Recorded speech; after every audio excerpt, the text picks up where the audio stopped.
Estamos na segunda aula de cadernos do Concílio Vaticano II sobre a Gaudium et Spes. Já são tantas aulas anteriores onde refletimos sobre os documentos do Concílio Vaticano II em vista do ano jubilar Peregrinos da Esperança. Na aula anterior, nós fizemos a introdução, vendo as alegrias, as esperanças do mundo de hoje, são as alegrias, as esperanças do mundo também dos discípulos do Senhor. Então, se na aula anterior debruçamos sobre os 2 capítulos do subsídio 25, sobre a Constituição Dogmática Pastoral Gaudium et Spes, que o primeiro capítulo nós refletimos sobre a terra toda está cheia da glória de Deus, e no segundo capítulo as alegrias, as esperanças, as tristezas e as angústias dos homens de hoje. Nesta aula trataremos os outros 2 capítulos do mesmo subsídio 25 para aprofundar, mesmo com modéstia, a riqueza da Constituição Dogmática Pastoral Gaudium et Spes. Então, o capítulo 3, nós vamos olhar as coisas como elas se encontram dentro das alegrias, das tristezas, da angústia do mundo de hoje. Nós entraremos um pouco para entender isso e fazendo algumas analogias, algumas comparações. Por exemplo, o parto, o canteiro de obras e a guerra são onde que há as agitações do mundo de hoje. E o capítulo 4, que é também matéria de hoje, a luz e a casa. Vamos ao capítulo 3. Não sabemos quando, como o mundo foi criado. Sabemos que está criado. É a mesma resposta pessoal sobre a nossa lembrança quando nascemos, viemos ao mundo. Sabemos porque os pais nos contaram e por terceiros sabemos. Nós confiamos em suas palavras. Se elas não nos parecessem confiáveis, não teríamos acreditado nelas. O fato é que nós existimos, não sabemos como foi a origem. Uma coisa é certa, o fato de ignorar sua origem não significa que o universo tenha surgido por acaso ou que sempre existiu.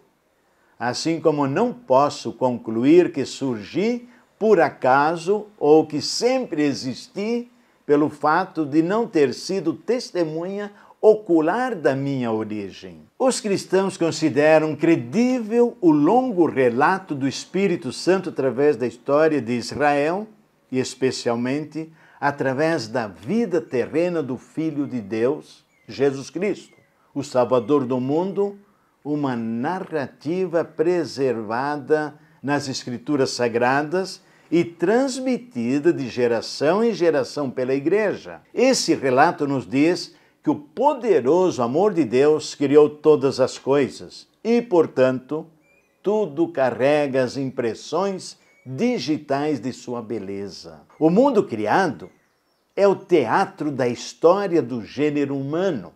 Está lá em Gaudium et Spes, número 2. Nele há espetáculos de dança, onde todo o corpo de baile se move harmoniosamente, mas também há sangrentas tragédias. A vida está dentro de tudo isso. E nisso que somos convidados a viver, a crer, a celebrar, a fortalecer a vida como dom de Deus na esperança de voltar ao convívio definitivo na casa do Pai. Ao celebrarmos os mais de 2000 anos da vinda do nosso Salvador, o mundo continua com as mesmas angústias e esperanças na busca da felicidade e respostas contínuas sobre a vida e o destino da vida, sua origem. No entanto, o número 2 da Gaudium et Spes nos convida a saber enxergar o lampejo da esperança precisamente nas nuvens escuras das dores e injustiças do mundo. Nisso ressoa a visão que, apesar de tudo, o Novo Testamento se mantém sobre o mundo e a história. As líderes da pastoral da criança são orientadas a visitar as gestantes, sobretudo próximas ao parto.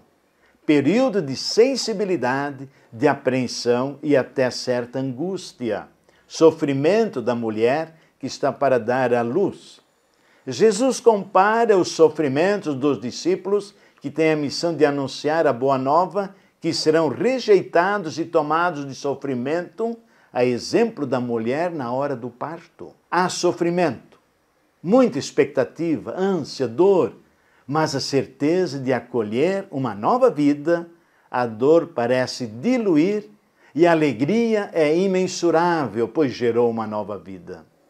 Aos olhos de São Paulo, o mundo e a história, fecundados pela presença dos cristãos, estão dando à luz filhos e filhas de Deus. A segunda imagem é a do canteiro de obras. O Senhor Jesus a utiliza para indicar sua paixão e sua vitória. Está lá em Marcos, também capítulo 12, versículo 10 e 11. Jesus fala de si mesmo como a pedra rejeitada pelos construtores, por ser considerada frágil e inadequada para a construção do mundo.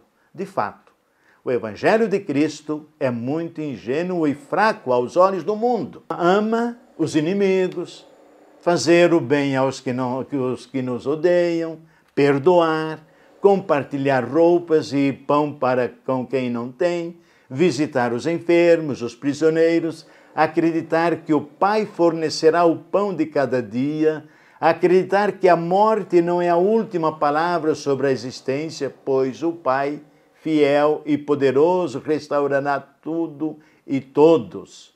Pois bem, aquela pedra jogada no lixo pelos construtores, o Pai a escolheu como a mais adequada para sustentar todo o drama do mundo. De todo modo, o mundo continua sendo um canteiro de obras, no qual os cristãos constroem, tendo Cristo como pedra angular.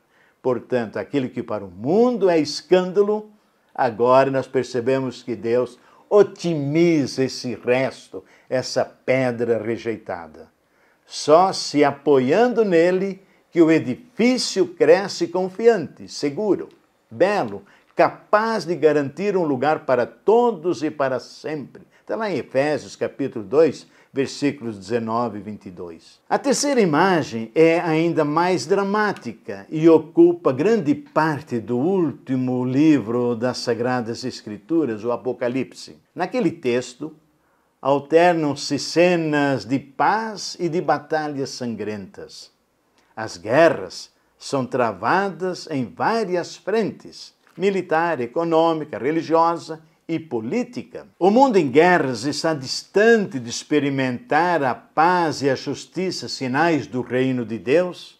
É a missão do Filho que veio anunciar ao mundo que o Pai tem algo sublime para toda a humanidade. O Senhor convida a resistir, pois a guerra já foi vencida por ele, que era considerado derrotado.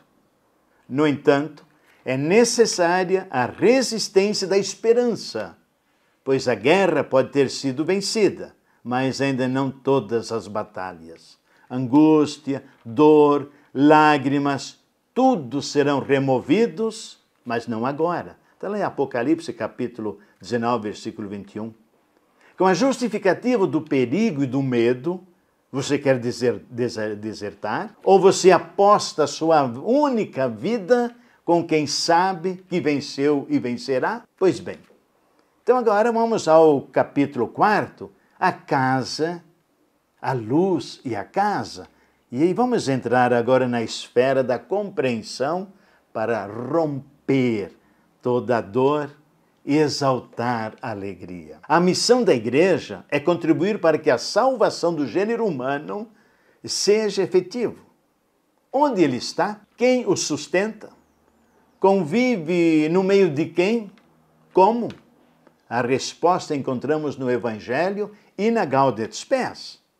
Outro documento encontramos as respostas em Lumen Gentium, onde define Cristo como luz das nações. De fato, O que é a luz irradiada pelo Evangelho, senão o próprio Cristo? Ele referiu a si mesmo como luz do mundo, lá em João capítulo 9, versículo 6. Portanto, levando Cristo ao mundo, os cristãos honram o direito do próprio mundo de receber a luz que lhe é devida, já que Cristo já é dele, pertence a ele. Cada animal, cada estrela pertence a ele. A igreja sabe bem que onde a luz do Evangelho chega, ali se edifica a sociedade humana. O que significa edificar a sociedade? Transformar toda a humanidade em casa. Mas o que é uma casa? Na casa das nossas origens, aprendemos a caminhar, a falar, a aprender e por aí vai. Poderíamos estender nossa reflexão sobre a casa, que envolve economia, ecologia, enfim, tudo que se relaciona à vida comum e à manutenção da vida para o bem comum e a plenitude de vida rumo ao reino definitivo. Podemos concluindo sobre esse belo documento. As alegrias, as esperanças, as tristezas e as angústias dos homens de hoje, sobretudo dos pobres e de todos os que sofrem, são também as alegrias, as esperanças, as tristezas e as angústias dos discípulos de Cristo. E nada existe de verdadeiramente humano que não encontre eco em seu coração.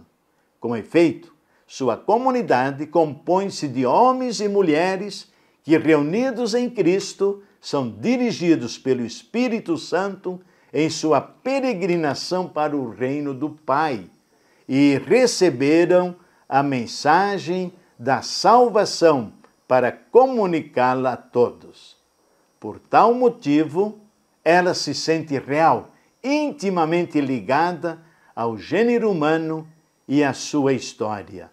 Por isso, agradecemos a atenção e que este documento, Alegrias, as Esperanças e as Alegrias do Mundo de Hoje, elas devem nos encher de muita alegria.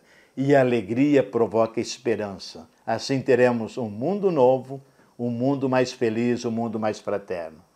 Acabou essa mentalidade, salve a tua alma. A igreja só tem que salvar almas, tem que salvar o mundo. Jesus disse, eu vim não condenar, mas salvar o mundo, porque é nele que nós vivemos, é nele que nós nos relacionamos, é nele que nós criamos as expectativas, é nele que nós desenvolvemos uma vida feliz, autêntica. Sob a graça de Deus, que mora em nós, em todo lugar, nós somos carregados das alegrias e das esperanças, que é o sonho de Deus, porque o sonho de Deus é que todos nós participemos do seu reino, reino de paz, de amor, de justiça e felicidade. Deus te abençoe.